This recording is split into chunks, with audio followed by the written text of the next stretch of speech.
Welcome to Nobody Told Me. I'm Jan Black. And I'm Laura Owens. Our guest on this episode is Emmy Award-winning TV personality, style expert, fashion designer, and New York Times best-selling author, Carson Kressley. Carson Kressley has been a familiar name and face to many of us since he burst onto the scene in 2003 as one of the Fab Five on Bravo TV's groundbreaking show, Queer Eye for the Straight Guy. And since then, he's been on Dancing with the Stars, Celebrity Apprentice, RuPaul's Drag Race, and many other shows. Carson's books include The Women's Style Guide, Does This Book Make My Butt Look Big?, A Cheeky Guide to Feeling Sexier in Your Own Skin, and Unleashing Your Personal Style. Carson, thank you so much for joining us. Oh, I'm thrilled to be here. Thanks for having me. We all know you from Queer Eye for the Straight Guy, but tell us about your background and how you came to be on that show in the first place. It was kind of a happy accident and something I had never planned on, but I was working for Ralph Lauren, and I've always loved clothes and fashion and horses and that whole world. So, when I had moved to New York City, I originally started working for the U.S. Equestrian Federation, which at that time was called the American Horse Shows Association. And after doing that for a couple of years, I was like, I would love to buy some shoes, but I can't really do that with a nonprofit job. So I looked for a job that maybe paid a little more in New York City. And I wound up working for Ralph Lauren and being Ralph's brother Jerry's assistant. And I tell people it was like the Devil Wears Prada. Like I did crazy, insane things, but people were really nice and very preppy. And one day at work, eventually I worked my way up and I started styling a lot of their photo shoots. So if you saw like gorgeous horses or husky dogs in the Andes with a bunch of gorgeous models wearing snowflake sweaters, I was the person schlepping the sweaters and booking the models and putting the clothes on the people and working with great photographers like Bruce Weber and Patrick Demarche-Chalier. And one day, one of our producers at work who books photographers and locations said, I heard about this show and it's called Queer Eye, and it's still a mystery because she said she had heard about it on the radio, but there was no radio solicitation that ever happened. So I don't know how she found out about it or how she heard about it, but she said, it's going to be on Bravo. You should call them. You'd be perfect. So I called Bravo, which at that time I thought was a nonstick cooking spray. I'd never heard of that station. And they were in Jericho, Long Island. And it was a real kind of like mom and pop, like small network. And they were known for like Inside the Actors Studio and broadcasts of the Metropolitan Opera. And I called and they said, oh, no, that's being produced by a production company. Like, I didn't know how TV shows worked. I thought like networks made the show and the people that worked at the network were actually out in the field, like making TV shows. But that's not how it works. A production company was making the show that they were going to sell to Bravo. So I called the production company and they were taking auditions in New York City for the fashion expert for a couple of days. And they said, send a headshot and a resume. I was like, I don't have a headshot, but I have like a picture of me holding some like, husky puppies on a Bruce Weber shoot. I think you'll like it. I was shooting that day in Central Park and I got my hair blown out and I got a tan put on and I had a Steven Sprouse Louis Vuitton graffiti bag and I waltzed into the casting and they were like, oh my God, who is this person? I think not in a good way. And they showed us some potential straight guys and people were very politically correct. And I was just like, listen, I've got to get back off my lunch break. Can we get rid of the guy's mullet and his pleated khakis and save the world? And they were like, we like you. So that's how it all started. And that was in 2002. And I made the pilot for Queer Eye for the Straight Guy in Boston in 2002. And full circle back to Ralph Lauren, I, just took a couple of vacation days to make the pilot. And I really didn't think anything of it. And then a year later, Bravo was purchased by NBC Universal. And they were like, we want to make this the cornerstone of our rebranding of the network. And can you quit your job? And I was like, do you guys even have dental insurance? Wow, yeah. Because I was just like, wait, I'm going to quit this great job at Ralph Lauren to do like 8 episodes of a TV show for much less than I would be making here And I had the most spectacular boss at Ralph Lauren named Liz Paley, and she was like, "Why don't you give it a try? It sounds amazing, and if it doesn't work out, we'll hire you back." So I was so lucky to have someone like her as a boss, and I did quit my job, and the show started airing in 2003, I think in July. And by like August, we were on the Tonight Show, and there was like Emmy buzz, and we're like, "What? We don't even know what we're doing." Wow. So that's how it all started. So it was just about taking a chance. And like we mentioned, the show was groundbreaking in so many ways, but what do you think it was about it that resonated with so many people who felt like they knew you and the rest of the Fab Five? I think there was a bunch of really fortuitous kind of secret sauce moments. I think because the five of us on the cast got along so well and we're so easy breezy and natural. And also I think, and it pervades my work and Tom Felicia's work and Ted Allen, I believe as well. We took like our job seriously. Like we really wanted to help these straight guys, like learn to make a great dinner for their date or look amazing for a wedding proposal. But we didn't take ourselves too seriously. We were just like, we're putting you in a tuxedo. Like it's not brain surgery and we're not like curing juvenile diabetes here. Let's just have some fun with it. And as we were relaxed and having fun, people were watching at home having fun. And the whole gay thing became kind of secondary, and it was not like a big part of the show. It could have just been, five really stylish guys with queer eyes for the straight guy. And just because we were very relaxed about that and just very authentic to who we were, I just think it was easy and natural, and people responded to that. And sometimes people would say, "Oh, I never knew any gay people until I watched your show." And I was like, "Wait a minute, have you never had your hair highlighted? Have you not been on the airplane? How have you not run into the gays before?" Which leads to a question that I have, and that is that overall, how would you characterize the legacy of that show in terms of the gay movement? Like I said, when we were making the show, we did not have any kind of political agenda or any kind of, I didn't think we thought that we would be moving the needle forward as far as the movement is concerned.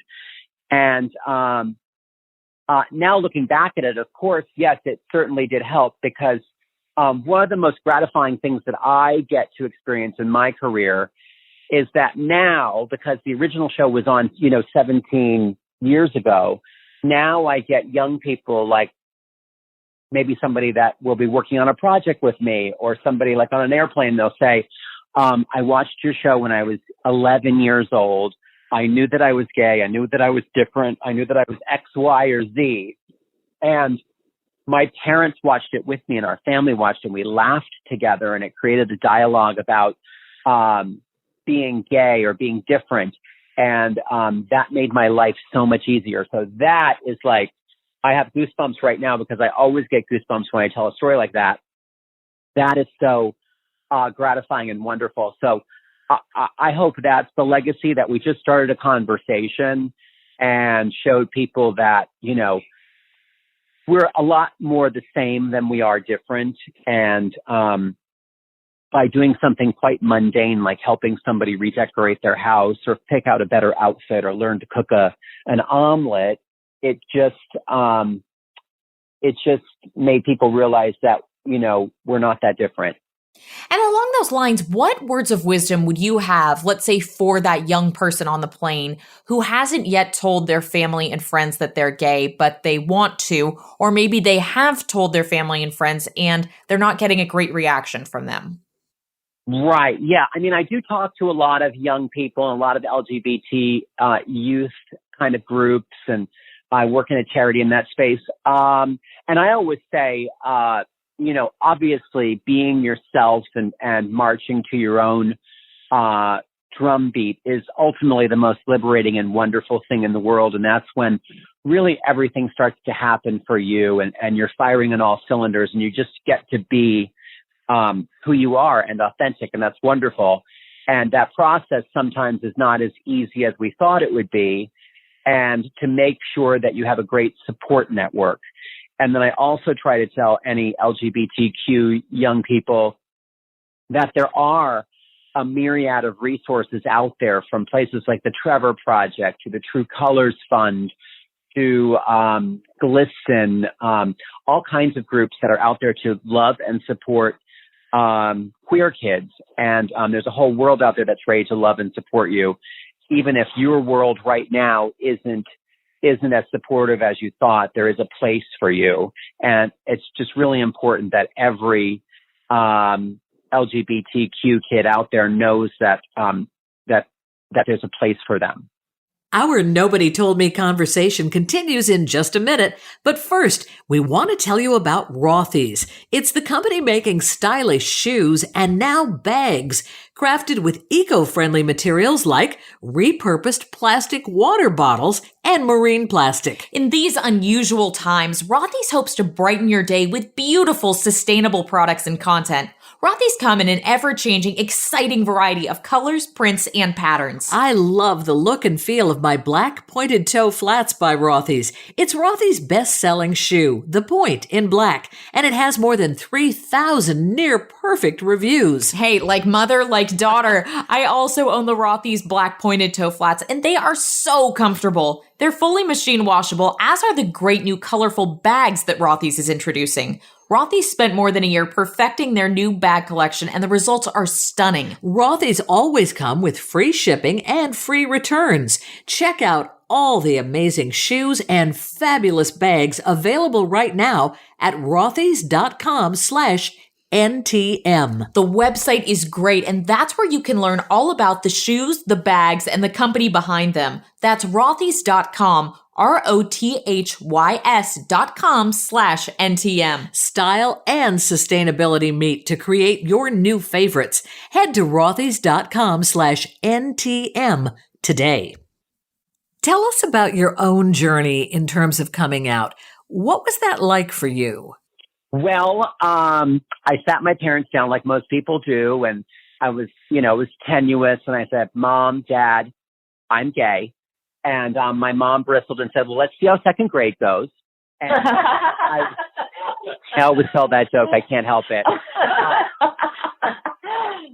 But I think, I was one of those kids that was like very gay. And, looking back, you don't realize it when you're living it and you're like 6 years old and you're wearing like a chrysanthemum print floral silk top with a corduroy vest and matching corduroy pants and pink nail polish for your first grade school picture.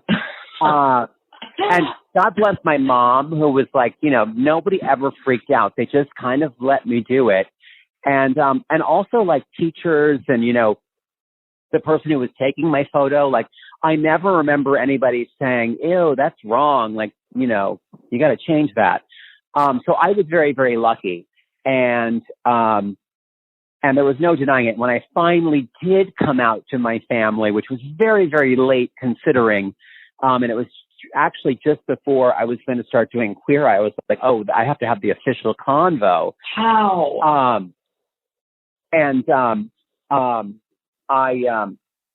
I don't know why this live story is popping back on. I'm so sorry. Oh, no Did you hear that? No. Okay, good. I don't know, some audio from a live story, but I'm going to start the question over again. You can merge it in. But yeah, I think because I was so out there and I was such a obviously gay kid that it was, all of my family kind of already knew. So it was not a painful or difficult coming out for me. But like so many kids, I was still, you grow up thinking that you have a terrible, deep, dark, dirty secret. And that if you do tell your family that they may not love you anymore, which is just, I just remember the one thing about my childhood was that while it was wonderful and I had horses and I really did, do my own thing, I do remember the pervasive fear of, oh my gosh, what if somebody finds out this thing is wrong with me? And then of course, when I was coming of age, 86, 87, 88, the AIDS crisis was in full effect. And I would see, the National Enquirer at the grocery store, and I'd be like 13 and standing in line with my mom, and it would say, Rock Hudson dies of AIDS. And I'm just like, oh my gosh, that's going to be my fate as well, because there was so little information about it. And just growing up in that era, you just think that's your destiny. So it was definitely traumatic in some ways, but, like that old T-shirt, trauma builds character, I guess. And it's made me, I guess, a better person. Our Nobody Told Me conversation continues in just a minute after we tell you about our sponsor, Third Love Bras. Do you find your bra gets uncomfortable at the end of the day?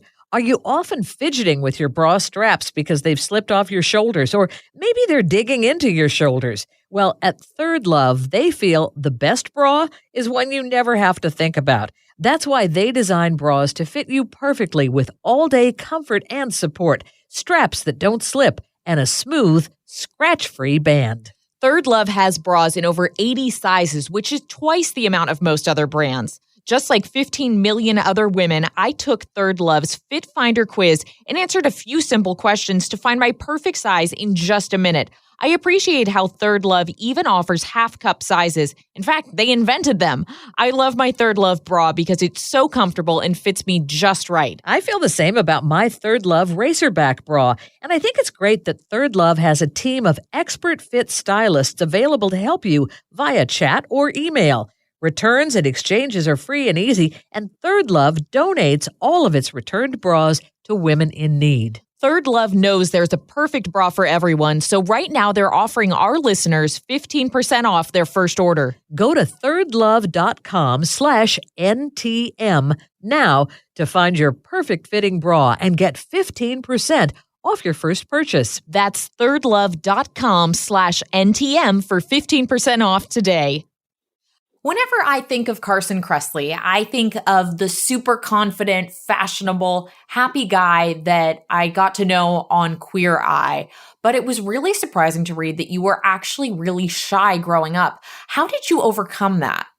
I was very, very shy as a kid. I think a couple things. I think that, I figured out around middle school when bullying is in full effect, and, it was not a cute 7th and 8th grade, time, but somehow, at the end of junior high, I realized that if you could make people laugh, it was very disarming. And, so I started to realize that comedy was a tool that I could use as like a self-defense mechanism. And if I had everybody in class laughing, they wouldn't be picking on me or hanging me onto a locker. So it was a blessing in disguise because it honed a pretty keen sense of humor. And as I got older and more confident, through college, I just kind of embraced that personality. I was getting lots of great feedback for being the sassy one in the group. So I was like, well, this is how I'm going to make my mark. And then just moving to New York City and working at Ralph Lauren, we just had so much great fun on photo shoot sets, because it's not like a normal office environment. You're, at a beautiful horse farm or on a cliff in Montauk. And, I became the entertainer of the photo shoots as well. And I would, run across a field with a bunch of cashmere socks for a shot and do a pratfall, and they'd all go flying. And the crew would be like, "Oh my God, he's so funny." So I realized that was a great currency. And then, doing Queer Eye, I was really confident in my skill set in being a stylist. Like, I knew I could make these guys look great. And, like I said, it was not, rocket science. It was just, getting them out of pleated khakis and out of gigantic sports jerseys and getting them a great haircut. And it was all stuff that I learned being a stylist at Ralph Lauren. I knew what the best haircuts were. I knew, how things were supposed to fit. And that was, something that I really credit to Ralph and all the people I worked with. It was about details and things being perfect and the color being right and the fit being right. And that really translated. It doesn't have to be the Ralph Lauren aesthetic. It could be, we did many, many different looks on Queer Eye because we kind of partnered with a retailer in every episode. So a guy may have been more of a rock and roll dad, and we did like the great John Barbados look, who I also worked for. So I knew how to navigate that. So I was just, I was used to being entertaining, and I was confident in my styling abilities. I think that was a perfect blend. And then the other thing that I think was so important, and I tell this to parents all the time, is that, I grew up being a horse show kid. And when you do that, you travel around, you go to a bunch of different places. And we were not wealthy by any means. We were very middle class. My grandparents had ponies and had a pony farm and would take us to horse shows all over the East Coast. And they did really well because they were able to breed really nice livestock. And I got to be a better and better rider. And then sometimes people were like, would you show our horse for us? We, think it would do well with you. And those opportunities and traveling to these different places and having to intermingle with very, very rich people and very, very talented people and somewhat famous people allowed me to be at ease with kind of anybody. So, I think the other hallmark on Queer Eye was that I was never intimidated by any situation. I'd kind of been around the block, and I attribute that to being a horse show kid. Our Nobody Told Me interview continues in just a minute after we tell you about our sponsor, trustandwill.com, which features estate planning simplified. An estate plan outlines how you'd like to care for the things that are most important to you, like your kids, your pets, and your home. Have you been procrastinating about finishing your will? Thanks to trustandwill.com, you can finish in just 10 minutes for all 50 states completely online. And they have people available to instantly answer any questions you might have. Laura and I are a mother-daughter duo, and as you can imagine, I want to protect her and the rest of my family in case something bad and unexpected happens to me. I couldn't believe how easy the trustandwill.com website is to navigate. It walks you through the whole process, helping you decide what's best for you at whatever stage of life you're in. Seriously, it's so easy. Do it for your family. Do it for your loved ones. Guardianships start at $39, wills at $69, and trusts at $399.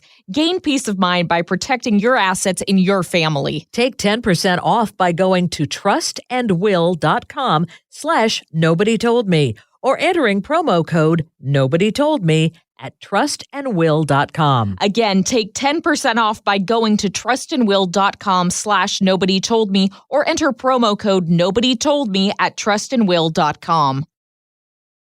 How would you characterize the role horses have played in your life? Because you talk about growing up with horses, and it's very clear that horses still play an important role in your life today.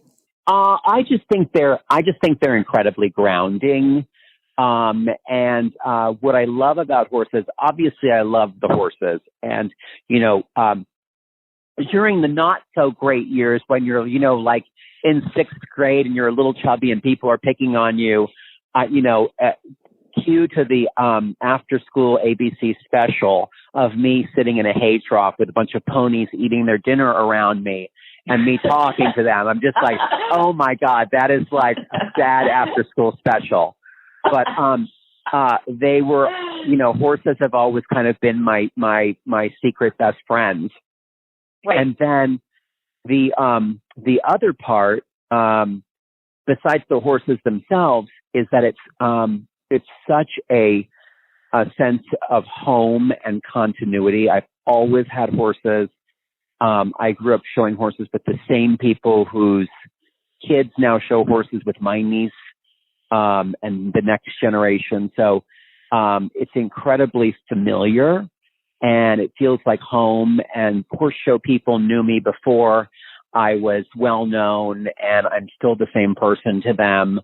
And every horse show is kind of like a nice homecoming or family reunion. So I think between the horses themselves being so spiritual and wonderful and calm and emotionally intelligent, there's also the people that come with the horse business that are just, like a gigantic extended family that really are there for you. Like, I know I could, whatever state I'm in, if I got like a flat tire, I could be like, oh my gosh, I know someone that lives in this town that has horses, and they can call and like help me fix my tire.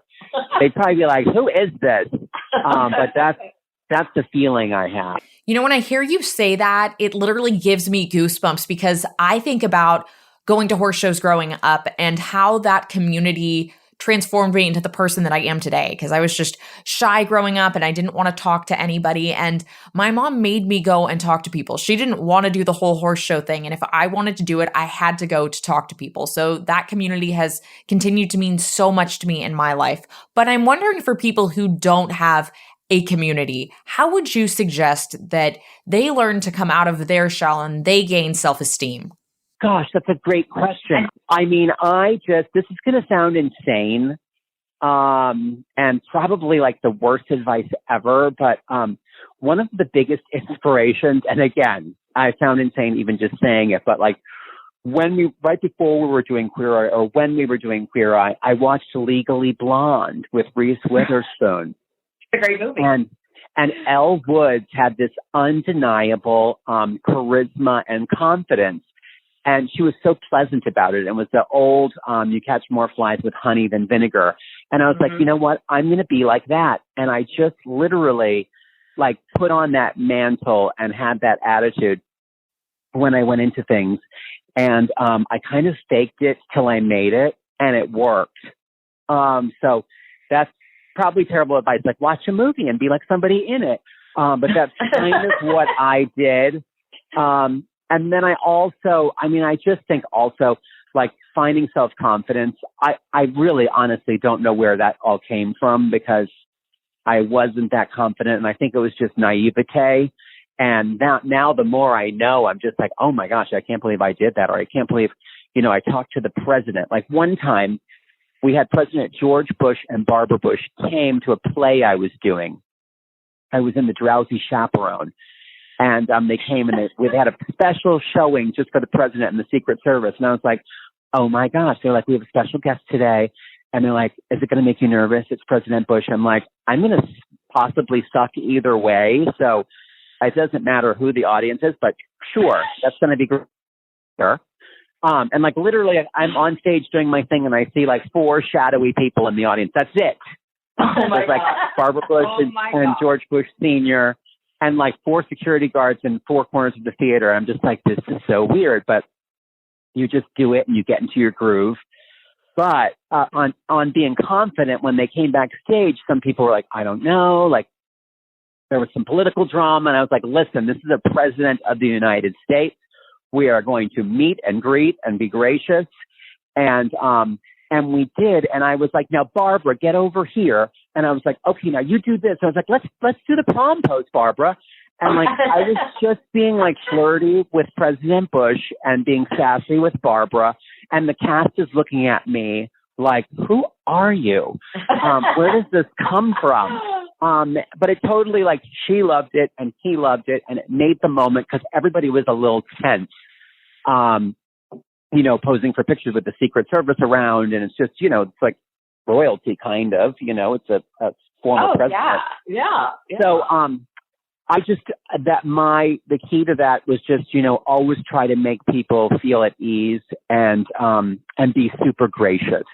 Mm-hmm. And I don't know where that came from, but that also has fueled some confidence. Like if you make people relax and happy and at home, it seems to boost my own confidence. You've done so many things, beginning with Queer Eye for the Straight Guy and then Dancing with the Stars and Celebrity Apprentice and RuPaul's Drag Race. Tell us more about what you're up to these days. About 5'10", on a good day. Always work. We have a new season of RuPaul's Drag Race, which has been such a great show to be a part of, and it's also been a game changer as far as LGBTQ, the movement and people being aware. Like literally, I've been home with this quarantine stuff going on, and I've been watching the show with like other groups, like on Instagram Live, and seeing the different groups of people that watch the show. And it's really incredible how diverse that is. So that's been great. That's on every Friday at 8 on VH1. RuPaul's Drag Race All Stars comes out later in the year on Showtime. I have a design show, and design is what I love the most. Mm-hmm. And I did a really fun interior design show with Tom Felicia from Queer Eye called Get a Room. And I had such a great time doing that. I'm an amateur interior designer, and I love that world probably even more than fashion. And so I have a show on Apple TV, Roku TV, Samsung Plus, any of those platforms, and it's called Couched. And it is where I just talk interior design with some of the greatest designers in the world right now. So that's super fun. People like Martin Lawrence Bullard and Tom Felicia and Hilary Farr from Love It or List It. And that was just a really, really fun thing for me to do. And I'm just starting now to work on a book about equestrian style, because it's just such an interest of mine. Ooh, and it has been it's a perennial design theme that always looks great and chic and wonderful. And there's been some great books about it in a very traditional kind of Ralph Lauren way. And I'm looking to kind of do it through like a more of a modern lens, and with a really fantastic photographer who I've admired for a long time. So that's a little passion project that's coming up. And I was supposed to be doing a new show for the Food Network, which is like a barbecue competition show. Even though I'm not a food expert, I am an eating expert. And that has been shut down for the moment, but, we shall persevere and we will get to that eventually. So I've got lots of fun things happening as soon as we can get back to work. Which leads me to a question. You're an expert in fashion and interior design. So what do you say to someone who feels they have to spend a lot of money to look good or to have the interior design of their home look good? Oh, well, I always try to tell people, like, you do not have to spend lots of money.